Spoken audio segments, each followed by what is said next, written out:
Après délibération sur les questions à l'ordre du jour, la conférence a pris les décisions suivantes. En ce qui concerne la situation politique en Guinée-Bissau, la conférence félicite son Excellence Alpha Condé, président de la République de Guinée et médiateur de la CEDEAO, pour la Guinée-Bissau pour les efforts soutenus qu'il a déployés dans le cadre de la médiation. Il a également félicité son Excellence M. Faure Essosim Nanyasingbe, président de la République togolaise et président de la conférence, pour le travail qu'il a accompli dans le cadre d'une solution durable à la crise en Guinée-Bissau. La conférence a pris note des consultations en cours entre le Parti africain pour l'indépendance de la Guinée et du Cap-Vert, le PAIGC, et le Parti du Renouveau social, le PRS. Elle les encourage à poursuivre le dialogue pour la stabilité du pays.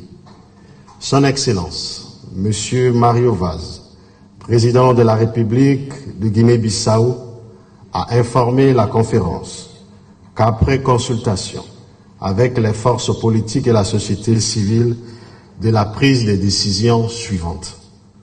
La nomination de M. Artide Gomez comme Premier ministre de consensus.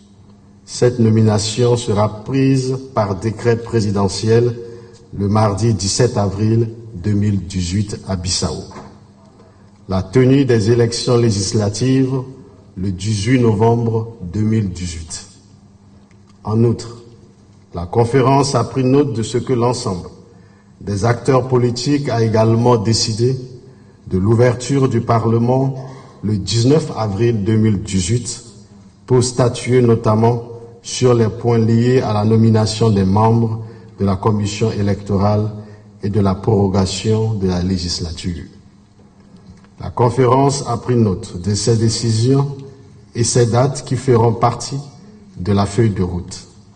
Elle a félicité le président Mario Vaz et a appelé l'ensemble des acteurs à travailler pour amener la stabilité en Guinée-Bissau. La conférence invite le comité de suivi, composé du président de la République de Guinée, médiateur, du président de la République togolaise, président en exercice de la conférence des chefs d'État et de gouvernement, et du président de la commission à prendre toutes les dispositions nécessaires pour la mise en œuvre de cette feuille de route. La conférence se félicite de la solidarité internationale dont a fait preuve l'Union africaine, les Nations unies, l'Union européenne et les autres partenaires bilatéraux et sollicite leur soutien à la CEDEAO dans le cadre de la résolution de la crise en Guinée-Bissau. La conférence instruit le président de la Commission, en consultation avec les autres membres du comité de suivi, de suivre la mise en œuvre de ces décisions et d'en rendre compte. Le sommet intérim, la prorogation du mandat de la mission de la CEDEAO en Guinée-Bissau jusqu'au 30 juin 2018 et exhorte les forces de défense et de sécurité bissau-guinéennes de contribuer à assurer la paix et la sécurité dans tout le pays. Le sommet salue la prorogation par le Conseil de sécurité des Nations Unies du mandat du Bureau intégré des Nations Unies pour la consolidation de la paix en Guinée-Bissau. Au titre des élections dans la région, les chefs d'État et de gouvernement se félicitent du bon déroulement des élections générales en Sierra Leone les 7 et 31 mars 2018 et félicitent le peuple de Sierra Leone pour le renforcement de leur démocratie. Le sommet exhorte Son Excellence M. Julius Maada Bio, président de la République de Sierra Leone, à consolider la démocratie tout en renforçant l'unité nationale.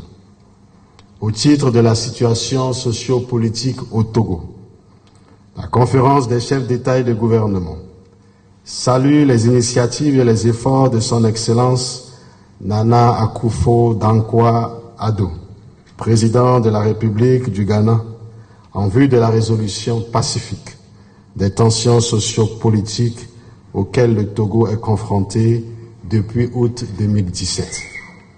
Elle invite instamment tous les partis politiques et la société civile togolaise à s'abstenir de tout acte de violence et de tout agissement susceptible de constituer une menace à la paix et à la stabilité du Togo et de la région. La conférence désigne leur Excellence, Monsieur Nana Addo Dankwa Akufo-Addo et le professeur Alpha Condé en qualité de facilitateur de la CEDEAO, leur exprime sa confiance et son soutien et les encourage à intensifier leurs efforts pour aider le gouvernement et les acteurs politiques togolais dans la réalisation des réformes constitutionnelles dans le respect des délais légaux, des normes et principes de la démocratie et de l'état de droit. Elle instruit la Commission de prendre toutes les dispositions pour apporter son appui à leur Excellence, M. Nana Addo Dankwa Akufo-Addo et professeur Alpha Condé, et de proposer des recommandations qui seront soumises au prochain sommet de la conférence des chefs d'État et de gouvernement. Au titre de la lutte contre le terrorisme, la conférence réitère sa condamnation des attaques terroristes dans la région et exprime sa solidarité aux pays affectés. Elle réaffirme sa détermination à lutter sans relâche contre le terrorisme et l'extrémisme violent. À cet effet, la conférence décide d'apporter tout son soutien à la force conjointe du G5 Sahel et à la force multinationale mixte du bassin du lac Tchad. Au titre de la famine dans le Sahel, la conférence a pris note de l'alerte mise par le comité permanent inter-État de lutte contre la sécheresse dans le Sahel que plus de 7 millions de personnes sont menacées par la famine et que par conséquent, l'insécurité pourrait régner. Elle recommande aux pays de la CEDEAO de prendre des mesures concrètes dans le but d'éradiquer le fléau de la famine, convaincus que seule la solidarité leur permettrait de gagner cette bataille. À cet égard, la conférence instruit la Commission de la CEDEAO à travailler en étroite collaboration avec les États membres afin de résoudre le défi de la pénurie alimentaire et trouver une solution durable à ce défi. La conférence demande à la CEDEAO de prendre en compte l'ensemble des forces en Gambie.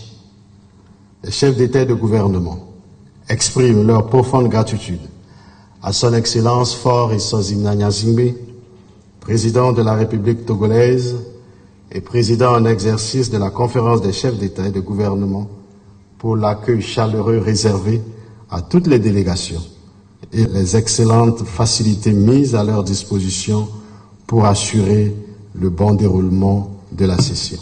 Je vous remercie.